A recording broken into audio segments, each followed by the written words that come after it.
అధికారం ఎవరిదైనా మా దగ్గరికి రావాల్సిందే. ఎంఐఎం అందరి పార్టీ. ఇమాములతో పాటు అర్చకుల వేతనాల కోసం కూడా మేమే గొంతుతాం. నెహ్రూ నుంచి నరేంద్ర మోదీ వరకు అందరూ ముస్లింలు, దళితులను మోసగించిన వారే. బీజేపీకి మత రాజకీయాలు తప్ప మరేది చేత కాదు. కరీంనగర్లో ఎంఐఎం నేత అక్బరుద్దీన్ ఓవైసీ అంటూ ఇక్కడ అధికారం ఎవరి దగ్గరైనా మా దగ్గరికి రావాల్సిందే అంటూ ఎంత బలుపు మాటలు తెలుసా ఇవి. అంటే వాళ్ళ ఉద్దేశం ఏంటంటే మేము లేకపోతే ఎవడు లేడు, మేము లేకపోతే అసలు పరిపాలన కొనసాగదు, మేము మద్దతు ఇస్తేనే అధికారంలో ఉంటాడు ఎవడైనా అని చెప్పి ఆ బలుపు మాటలు చూడరు. ప్రతిసారి మనం చూసినాం కదా, అందరితోని రాజశేఖర రెడ్డితోని, చంద్రబాబు నాయుడుతోని, ఆ తర్వాత కిరణ్ కుమార్ రెడ్డితో కొంచెం గ్యాప్ వచ్చింది అంతే. ఆ తర్వాత కేసీఆర్తోని అందరితో పొత్తుంటారు. వాళ్ళకి ఏం కావాలి తెలుసా?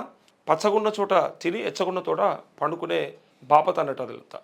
వాళ్ళకు ఉన్న పరిమితి ఏదైతే ఉందో ఆ 7-8 సీట్ల పరిధి అంటే దాటిపోయినరు. బీహార్లో అక్కడిక్కడ ప్రయత్నం చేస్తూ ఉన్నారు. కానీ నేనేది ఇక్కడ ఓల్డ్ సిటీలో ఉన్నటువంటి ఆ పరిధి ఏదైతే ఉందో ఆ పరిధిలో ఉన్నటువంటి ప్రజలని ఫస్ట్ బయటికి తీసుకొచ్చి వాళ్ళని డెవలప్ చేసి లేదా వాళ్ళకు అభివృద్ధి చూపెడదామనేటువంటి పరిస్థితి ఉండదు.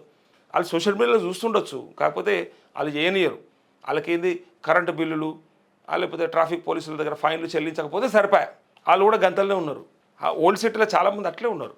మా దగ్గరికి ఏ కరెంట్ వాడు రావద్దు, ఏ ట్రాఫిక్ వాడు అడగద్దు, ఏ పోలీసు వాడు మమ్మల్ని బండి ఆపొద్దు, ఇవి సరిపోతుంది అంతే. ఇక మాకు అభివృద్ధి అదంతా వాళ్ళు చూసుకుంటారు, రాస్తే పోతుంది. కాకపోతే వాళ్ళకి అది కావాలి. ఇక్కడ అంత ఓపెన్గా మేము లేని అసలు ఏ ప్రభుత్వం లేదని చెప్పినాక మరి తోక కుక్క నూపుతుందా, కుక్క తోక నూపుతుందా? చెప్పుండ్రు. ఇక ఏదైతుంది ఇక్కడ తెలుస్తుంది కదా, తోకనే కుక్క ఊపుతుంది అన్నట్టుగా అర్థమైపోతుంది కదా. మనం అనుకుంటాం కుక్క తోక నూపుతుందేమో అనుకుంటాం. కాదు, తోకనే కుక్క నూపే కాడు ఉన్నది మన ఎంఐఎం పరిస్థితి వల్ల. ఇవాళ ప్రభుత్వాలకి వీళ్ళకు భయం ఏమనంటే ముస్లింలు దూరం అయిపోతారు. అసలు ముస్లింలకు దూరంగా ఉన్న పార్టీ అది. ముస్లింలను అన్యాయం చేస్తున్న పార్టీ అది. ముస్లింలని పైకి తీసుకురాకుండా కావాలని అక్కడనే వాళ్ళ జీవితాలు ఆన్నే కథమైపోయేటట్టు చేస్తున్నటువంటి పార్టీ అది. దశాబ్దాల నుంచి అలా నాయన సల్లావుద్దీన్ ఓవైసీ నుంచి మొదలు పెడితే అసదుద్దీన్ ఓవైసీ, అలా అక్బరుద్దీన్ ఓవైసీ, నువ్వు ఎన్ని తరాలు రాని భవిష్యత్తులో ఏమన్నా కానీ వాళ్ళకు వాళ్ళ మత రాజకీయాలు చేసి ఆ ఓట్లు కొల్లగొట్టి ఎక్కడికించి గద్దె మీద ఉండాలి, ఎప్పటికీ వాళ్ళ అధికారంలో ఉండాలి. అది ఏ పార్టీ అయినా కానీ. అవసరమైతే వాళ్ళు బీజేపీతో కూడా పొత్తుగాలనికి సిద్ధం ఉంటారు. కాకపోతే బయట సిద్ధాంతపరంగా వైరుధ్యాలు ఉంటాయి కదా, మళ్ళీ అదో మతతత్వ పార్టీ అయిపోయి ఇదో మతతత్వ పార్టీ అయిపోయి ఎవడన్నా అడిగిలా అని వాళ్ళతో పెట్టుకోరు. కానీ ఇంటర్నల్ ఒప్పందం ఉంటుంది, లోపాయిగారు ఒప్పందం ఉంటుంది. ఖచ్చితంగా బీజేపీ ఎంఐఎం అండర్స్టాండింగ్ ఉంటుంది అని చాలామందికి ఎరక, చాలామంది మాట్లాడుకుంటారు. ఇది ఎట్లా ఉంటుందంటే, అరే నువ్వు కొట్లాడు అడిదిక్కుండు, నువ్వు మీ వాళ్ళందరూ రెగేయు, నేను మా దిక్కుంటాను, నేను మా వాళ్ళందరూ రెగదిస్తా. సో ఎక్కడికొచ్చి మన ఇద్దరం తన్నుకున్నట్టు కుదుకున్నట్టు తిట్టపోరా అనేది ఉంటుంది కదా సామెత, అట్లా అనాలి.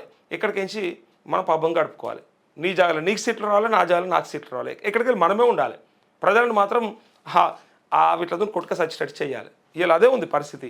జనం ఇదంతా అనే మాట జనం అంటారు. అయితే నెహ్రూ నుంచి నరేంద్ర మోదీ దాకా అందరు ముస్లింలు దళితులను మోసగించిన వారే అంటూ.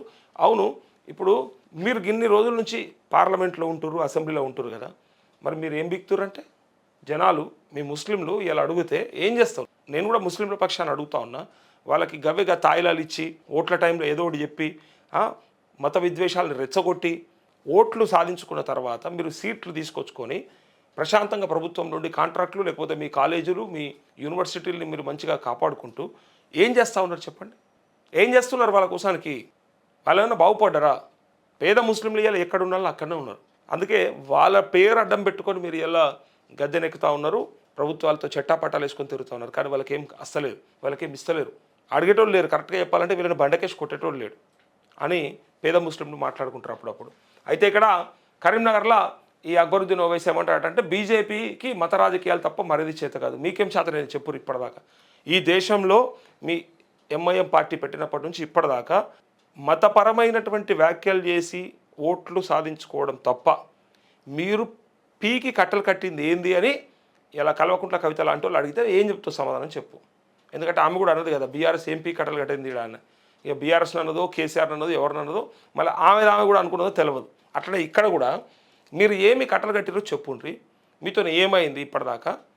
మరి మీరు కూడా గదే పని చేస్తారు కదా. ఎక్కడ పోయినా మతపరమైనటువంటి విద్వేషపూరిత ప్రసంగాలు చేసి ఆగమాగం చేసి జనాల్ని రెచ్చగొట్టి ఎట్లా ఉన్నదంటే అభివృద్ధి అనే దాని గురించి ఆలోచించొద్దిగా. అరే మనకు హిందువులు మోసం చేస్తారు, 15 నిమిషాల్లో 15 మినిటమే పూరా కథం కరదేతామంటాడు ఒక మొగోడు.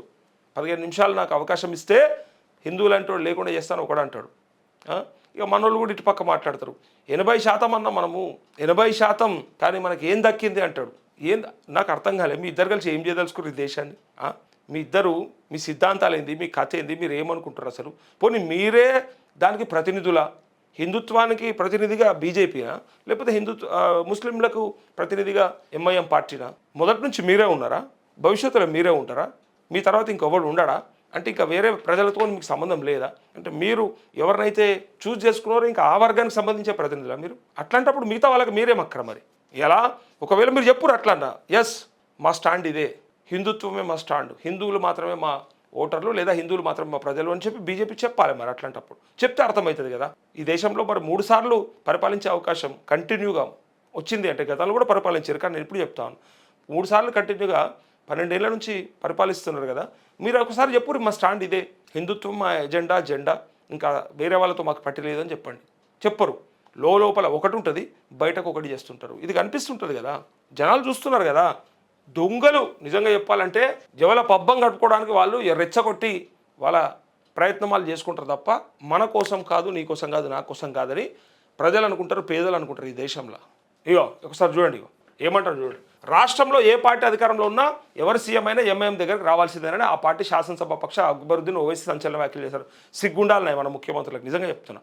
అది ఎవరన్నా కానీ, అప్పుడు ఎవరన్నా కానీ, ఇప్పుడు ఎవరన్నా కానీ, అంటే కేసీఆర్నైనా సరే నేను అంటా ఉన్నా, కొంచెమన్నా సిగ్గుండాలి అసలు. ఇలా మళ్ళీ ఇందాక మాట్లాడే కుక్క తోక ఊపుతుందా, తోక కుక్కను ఊపుతుందా అన్నట్టు అసలు 7-8 సీట్ల కోసానికా సాగిల పడాలి. అందుకే కదా వాళ్ళంతా రెచ్చిపోతున్నారు, అందుకే కదా వాళ్ళ మాటలు అట్లుంటాయి. ఎంత తోపైనా, ఎంత తురుమైనా, ఎంత తీసి మార్కాడైనా ప్రభుత్వాన్ని ఏర్పాటు చేసినా, రాష్ట్రమంతా వాళ్ళని ఆదరించిన ఓల్డ్ సిటీకించి మేము 7-8 సీట్లు మద్దతు ఇవ్వకపోతే మీరంతా ఏం చేస్తారు, మీతో ఏమవుతుంది అన్నట్టుగా ఓపెన్గా ఆయనే చెప్తా ఉన్నాడు. చూడు, మున్సిపల్ ఎన్నికల ప్రచార ముగింపు సందర్భంగా సోమవారం కరీంనగర్లో జరిగిన సభలో ఆయన మాట్లాడుతూ మిగతా పార్టీలు రెడ్లు రావులు ఖర్చు చేసినంత చేయలేదేమో కానీ ఎంఐఎం ప్రజలకు ప్రత్యక్షంగా పరోక్షంగా అండగా ఉంటారన్నారు. సీఎంలు ఎవరొచ్చినా ఓవైసీ సోదరుల వద్దకు ఎందుకు వస్తారో ఒకసారి ఆలోచించాలన్నారు. సీఎం రేవంత్ రెడ్డి నాయకత్వం సిగ్గు లేకొస్తారు, బుద్ధి లేకొస్తారు, వాళ్ళకి దిక్కు లేకొస్తారు. ఏదో ముస్లింలంతా వీళ్ళతో ఉన్నారేమో అనుకుంటారు. చూస్తే అర్థమవుతలేదా? రేవంత్ రెడ్డికి ఇగో నాయకత్వంలో కాంగ్రెస్ పార్టీతో తాము కలవకుంటే జూబ్లీహిల్స్ అసెంబ్లీ ఉప ఎన్నికల్లో ఆ పార్టీ గెలుపు సాధ్యమయ్యేది కాదని అక్బరుద్దీన్ చెప్పారు. నువ్వు రాష్ట్రమంతా తిరిగి 64-65 సీట్లు గెలిపించుకొని అధికారంలోకి వచ్చింది ఒకటైంది. ఇలా వాళ్ళు జూబ్లీహిల్స్లో మేము లేకపోతే నువ్వు ఏడ గెలుస్తాడు అని చెప్పినాక ఇవి అది సమానమైంది. అంటే రాష్ట్రమంతా కూడా మా వేవే ఉంటుంది, మేము చెప్పిందే జరుగుతుంది అన్నట్టుగా వాళ్ళ ఉద్దేశం. నువ్వు ఎంత తోపన్నా కానీ నువ్వు బయట ఎన్నైనా సీట్లు గెలుచుకరా, ఒక సీటు కావాలంటే మళ్ళీ మా దగ్గరికి రావాలన్నట్టు చెప్పిండి. అసెంబ్లీలో తమ ఉనికి ఉంటేనే పనులు జరుగుతాయన్న అక్బరుద్దీన్ రాజకీయం తమకు వెన్నుతో పెట్టిన విద్య అని చెప్పారు. ఎంఐఎం అంటే బీజేపీకి భయమని, ఆ పార్టీకి మత రాజకీయాలు తప్ప మరొకటి చేత కాదన్నారు. మీ పని కూడా గదే, మీరు చేసేది కూడా మత రాజకీయాలే, అది తప్ప ఇంకోటి చేయరు మీరు. సో ముస్లింలకు టికెట్లు కేటాయించి మతత్వ ముద్ర తొలగించుకునేందుకు బీజేపీ ప్రయత్నిస్తుందన్నారు. అయితే ఇగో మోదీ వరకు ముస్లింలు అట్లే దళితులను మోసం చేసిన వారే అంటూ నెహ్రూ నుంచి ఇప్పటిదాకా మోదీ దాకానట. సో అక్బరుద్దీన్ ప్రజలను మోసగించడంలో మోదీ బడేబాయ్, రేవంత్ చోటేబాయ్ అని అభివర్ణించారు. ఎంఐఎం దయా దక్షిణలతో గెలుపొందిన గంగుల ఈనాడు అదే ఎంఐఎంను విమర్శించడం ఆయన విజ్ఞతగా వదిలేస్తున్నామని చెప్పారు. గంగుల ఓ భూ కబ్జాదారులని 55 ఎకరాల వక్ఫ్ భూమిని కబ్జా చేశారని, ఆ భూమిని తిరిగి సాధించేది ముస్లింలకు బహుమతిగా ఇస్తామన్నారు. మున్సిపల్ కార్పొరేషన్తో పాటు 2028 అసెంబ్లీ ఎన్నికల్లో కరీంనగర్ గడ్డపై ఎంఐఎం జెండా ఎగురుతుందని అక్బరుద్దీన్ ప్రకటించారు. ఇక అందరూ గిటే మాట్లాడుకోవాలి ఇప్పుడు, అటు బండి సంజయ్ అన్న వ్యాఖ్యల్ని, ఇటు పక్క అక్బరుద్దీన్ అన్న వ్యాఖ్యల్ని ఇక సోషల్ మీడియాలో ట్రోల్ చేస్తూ ఉంటారు. ఇక సోషల్ మీడియాలో అవే వైరల్ అవుతూ ఉంటాయి. వచ్చేదేమన్నా ఉందా అంటే ఏం లేదు, ఎవ్వలేం తీసుకురారు. ఆయన కేంద్ర మంత్రి ఉన్నా తెచ్చేది లేదు, వీళ్ళు ఇక రాష్ట్రంలో అధికారంలో పాలు పంచుకున్న భాగస్వామ్యం తెచ్చిచ్చేది ఏం లేదు వీళ్ళు.